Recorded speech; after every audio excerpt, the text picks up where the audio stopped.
शिरडी के साईं बाबा का जीवन करुणा, भक्ति और चमत्कारों से भरा हुआ था। उनके हर कार्य में प्रेम और करुणा झलकती थी। एक दिन शिरडी में एक व्यापारी बाबा से मिलने आया।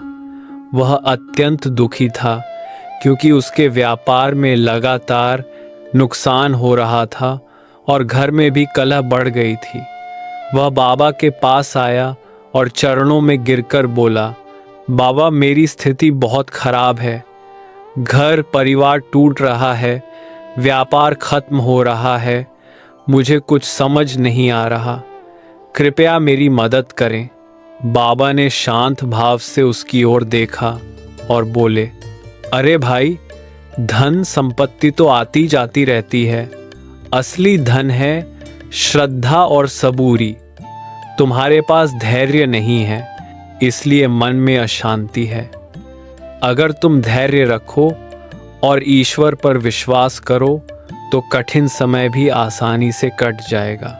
व्यापारी ने हाथ जोड़कर पूछा, बाबा, क्या केवल श्रद्धा और सबूरी से सब कुछ ठीक हो जाएगा?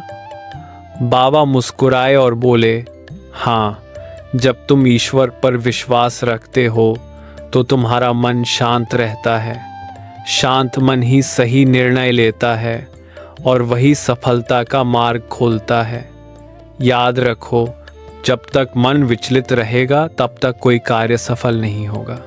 इतना कहकर बाबा ने उसे एक उक्ति दी, जो कुछ भी होता है वह हमारे भले के लिए होता है। तुम्हें केवल ईश्वर पर भरोसा रखना है और हर परिस्थिति को धैर्य से सहना है। व्यापारी ने बाबा के चरणों में प्रणाम किया और घर लौट गया। उसने बाबा की बात को दिल से मान लिया। धीरे धीरे उसने व्यापार में फिर से मेहनत शुरू की। आश्चर्य की बात यह हुई कि कुछ ही महीनों में उसका व्यापार दोबारा फलने फूलने लगा और घर का माहौल भी सुधर गया। उस दिन व्यापारी ने अनुभव किया कि साईं बाबा का सबसे बड़ा उपदेश है श्रद्धा और सबूरी। बाबा हमेशा कहा करते थे, जो मुझ पर विश्वास करता है उसकी नैया मैं खुद पार लगाता हूँ। इस घटना से हमें यह शिक्षा मिलती है कि जीवन में कितनी भी कठिनाइयाँ क्यों ना आए, हमें विश्वास और धैर्य बनाए रखना चाहिए।